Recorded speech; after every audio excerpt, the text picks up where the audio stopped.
Avez-vous déjà ressenti une pointe de solitude, même au milieu d'une foule? Cette sensation étrange où, malgré la présence de tant de visages autour de vous, vous vous sentez invisible, comme si personne ne pouvait vraiment vous voir ou comprendre ce que vous ressentez. Une peur profonde du rejet, même de la part de ceux qui vous aiment le plus? Cette crainte persistante que, malgré leur amour et leur soutien, ils pourraient un jour vous tourner le dos, vous laissant seul avec vos pensées et vos peurs? C'est l'écho de l'abandon, une blessure qui murmure dans les recoins de nos cœurs. Une douleur sourde qui peut surgir à tout moment, nous rappelant des souvenirs d'isolement et de perte. C'est un langage universel, parlé dans les pas hésitants de la vulnérabilité et les murs que nous construisons autour de nous. Ces murs, érigés pour nous protéger, finissent souvent par nous isoler davantage, nous empêchant de véritablement nous connecter aux autres. Nous portons tous des cicatrices, certaines visibles, d'autres cachées sous la surface. Ces marques, qu'elles soient physiques ou émotionnelles, racontent des histoires de douleur, de survie et de résilience. Ces blessures façonnent nos perceptions, influençant la façon dont nous naviguons dans le monde et nous connectons aux autres.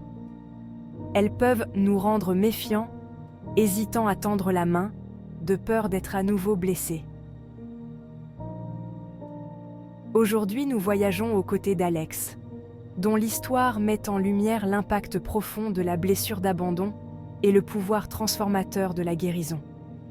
À travers ces expériences, Alex nous montre que même les blessures les plus profondes peuvent être surmontées avec le temps, la patience et le soutien adéquat. Le parcours d'Alex témoigne de la résilience de l'esprit humain, un phare d'espoir pour tous ceux qui ont déjà ressenti la douleur de l'abandon. En embrassant ses vulnérabilités et en affrontant ses peurs, Alex a trouvé une force intérieure et une paix qui transcendent la douleur passée. C'est un rappel que nous ne sommes pas définis par nos blessures, mais par notre courage de les affronter et de choisir la voie de la guérison. Ensemble, nous pouvons trouver la force de surmonter nos peurs et de construire des relations authentiques et significatives, basées sur la compréhension et l'empathie. Alex avait 7 ans lorsque le silence s'est abattu sur leur foyer. C'était un silence lourd, presque palpable, qui semblait s'infiltrer dans chaque recoin de la maison. Un espace autrefois vibrant, rempli de rires et de l'arôme du pain chaud, résonnait désormais de vide. Les murs, qui avaient été témoins de tant de moments heureux, semblaient de maintenant froids et distants. Leur père, un homme de peu de mots mais à l'amour immense, est parti sans dire au revoir. Son départ a laissé un vide immense, un trou béant dans le cœur de la famille. Le silence était assourdissant, amplifiant les murmures d'incertitude et de peur qui ont pris racine dans le cœur du jeune Alex. Chaque bruit, chaque craquement de la maison semblait accentuer son sentiment de solitude. Leur mère, submergée par le chagrin et le poids des responsabilités, s'est repliée sur elle-même. Elle passait des heures à regarder par la fenêtre, espérant peut-être un retour qui ne viendrait jamais. Les repas étaient pris en silence, les histoires du soir remplacées par le tic-tac de l'horloge. Chaque minute semblait s'étirer, rendant l'absence de leur père encore plus palpable. J'ai appris à naviguer dans un monde où l'amour semblait conditionnel, fugace et peu fiable. Chaque jour était une lutte pour comprendre pourquoi les choses avaient changé si soudainement. J'aspirais à la connexion, à la réassurance que j'étais digne d'amour. Mais le silence est resté mon compagnon constant. Les dessins que je faisais étaient souvent sombres, reflétant mon état intérieur. L'expérience de l'abandon, en particulier pendant l'enfance, peut laisser une marque indélébile sur notre psychisme. Les jours de pluie semblaient particulièrement lourds, chaque goutte de pluie résonnant comme un écho de ma tristesse. Elle fausse notre estime de soi et façonne nos croyances sur l'amour, l'appartenance et notre place dans le monde. À l'école, je me sentais souvent différent, comme si un mur invisible me séparait des autres enfants. Pour Alex, la maison silencieuse est devenue une métaphore de son propre sentiment d'isolement et d'indignité. Chaque pièce vide semblait refléter son propre vide intérieur, un rappel constant de ce qui avait été perdu. La blessure d'abandon n'est pas une blessure physique, mais son impact n'en est pas moins réel. Elle peut être invisible à l'œil nu, mais elle laisse des cicatrices profondes dans notre psyché. Elle se manifeste dans nos relations, nos comportements et la perception que nous avons de nous-mêmes.